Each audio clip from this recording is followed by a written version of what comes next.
AP రాజకీయాలన్నీ ఆయన చుట్టే తిరుగుతూ ఉన్నాయి. సీఎం చంద్రబాబు సైతం ఆ నేతకే అత్యంత ప్రాధాన్యత ఇస్తూ ఉన్నారు. మీకు ఓకే అయితేనే నాకు కూడా ఓకే అంటున్నారు. అంతేకాదు ప్రజా సమస్యలను ఎప్పటికప్పుడు పరిష్కరిస్తూ పొలిటికల్ పవర్ ఏంటో చూపిస్తున్నారు. ఎవరా నేత, ఏంటా కథ?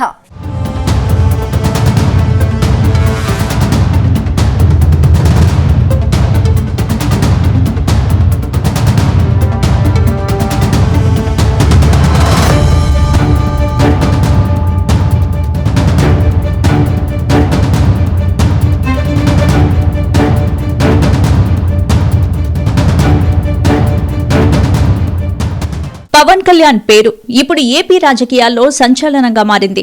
100% స్ట్రైక్ రేటుతో జనసేన పార్టీతో పాటు కూటమి విజయంలోనూ కీలక పాత్ర పోషించారు. సినిమాల్లో పవర్ స్టార్ గా ఎనలేని స్టార్డంతో కోట్లాది మంది అభిమానుల గుండెల్లో స్థానం పొందిన పవన్ కళ్యాణ్ ఇక తన రోల్ మార్చబోతున్నారు. ఇక స్టార్ పవర్ స్టార్ నుంచి పవర్ఫుల్ పొలిటీషియన్ గా అడుగులు వేయబోతున్నాడు. దాదాపు దశాబ్దం క్రితం అభిమానుల బలంతోనే జనసేన పార్టీని పవన్ కళ్యాణ్ ప్రారంభించారు. గత ఎన్నికల్లో 2 చోట్ల పోటీ చేసి ఘోరంగా ఓటమి పాలయ్యాడు. ఆనాటి నుంచి పవన్ కళ్యాణ్లో మరింత కసి పెరిగింది.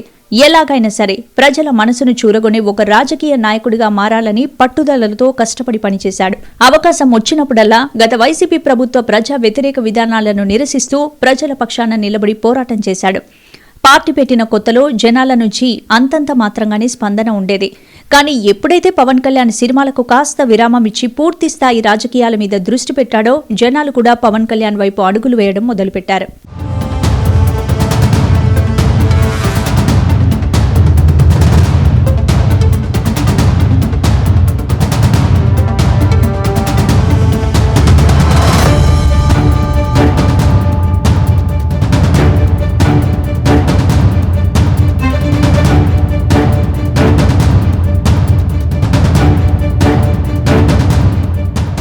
ముఖ్యంగా అమరావతి రాజధాని రైతులకు అండగా నిలిచిన సమయంలో పవన్ కళ్యాణ్లో భవిష్యత్తు రాజకీయ నాయకుడు దాగున్నాడని ప్రజలకు ఆశ కలిగింది.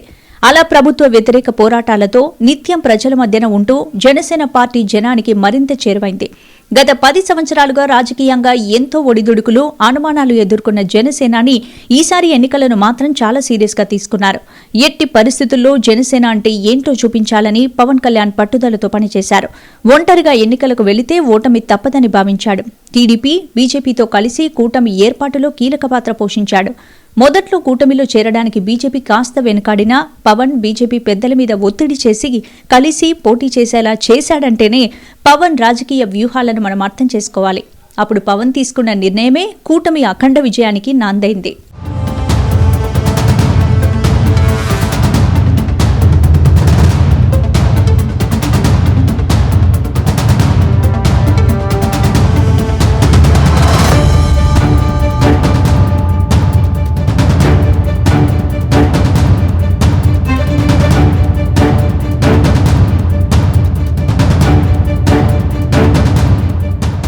ఇక పిఠాపురం నుంచి అఖండ మెజారిటీతో పవన్ కళ్యాణ్ గెలిచాడు.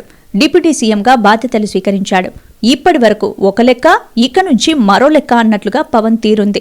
మొన్నటి వరకు ప్రజా సమస్యలపై పోరాడిన జనసేనాని ఇప్పుడు అధికారంలోకి వచ్చాం, ప్రజలకిచ్చిన హామీలను నెరవేర్చేందుకు సిద్ధమవుతున్నాడు. తాను అందరిలాంటి రాజకీయ నాయకుడు కాదు. ఎన్నికల ముందు ప్రజలకిచ్చిన మాట ప్రకారం వారికి అందుబాటులో ఉంటాను. ప్రజల కష్టసుఖాలను తెలుసుకుని వారికి న్యాయం చేసే గురుతర బాధ్యత నా మీదే ఉందని తన చర్యలతో చెప్తున్నాడు. డిప్యూటీ సీఎంగా అధికారులతో రివ్యూలు ఒకవైపు చేస్తూనే మరోవైపు జనసేనానిగా ప్రజల కష్టాలు తెలుసుకుని తీర్చే ప్రయత్నం చేస్తున్నాడు. కూటమి విజయంలో పవన్ పాత్ర ఎంత కీలకమో చంద్రబాబు చాలాసార్లు చెప్పారు. తనతో పాటు ప్రభుత్వ కార్యాలయాల్లో పవన్ ఫోటో పెడుతున్నారంటే ఈ విజయంలో పవన్ పాత్రను చెప్పకని చెప్తున్నాడు. అవకాశం వచ్చినప్పుడల్లా పవన్ ను చంద్రబాబు పొగడ్తలతో ముంచెత్తుతున్నారు. ఒక రకంగా టీడీపీకి అత్యంత ప్రతిష్టాత్మకంగా భావించిన ఎన్నికల్లో పవన్ టీడీపీ అండగా జతకట్టడం ఆ పార్టీకి పవన్ మరింత దగ్గర చేసింది. అందుకే పవన్ కు బాబు అత్యంత ప్రాధాన్యత ఇస్తున్నాడని టీడీపీ చెప్పుకుంటోంది.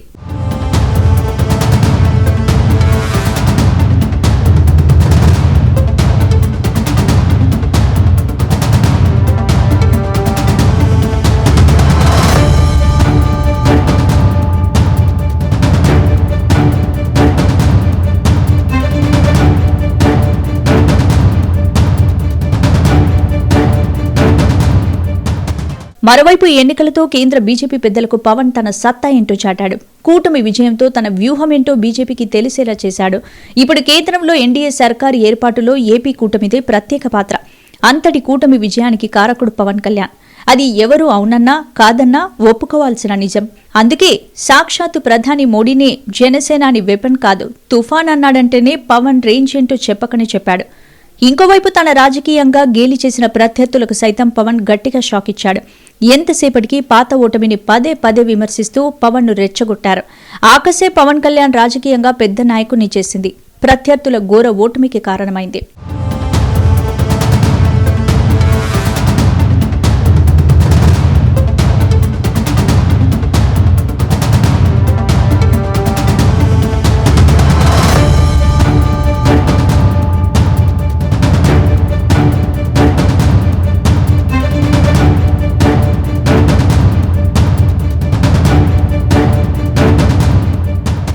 అటు అధికారంలోకి వచ్చాక కూడా పవన్ తీరు మారలేదు. ప్రజలకు సంబంధించిన విషయాల్లో చాలా క్లారిటీగా ఉంటున్నాడు.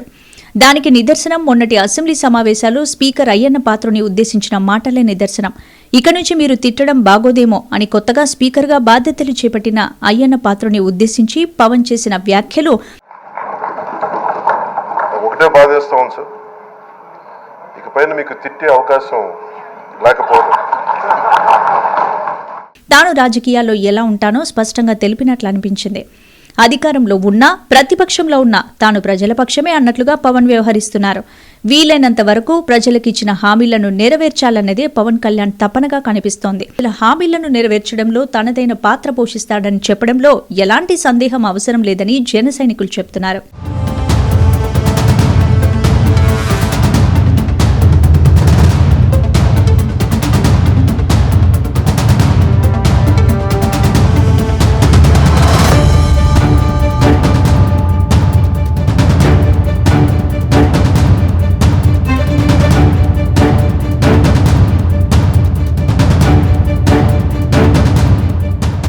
మొత్తంగా మొన్నటి ఎన్నికల్లో తుఫాను సృష్టించిన పవన్ రానున్న రోజుల్లో ఎలాంటి సునామీ సృష్టిస్తారో వేచి చూడాల్సిందే.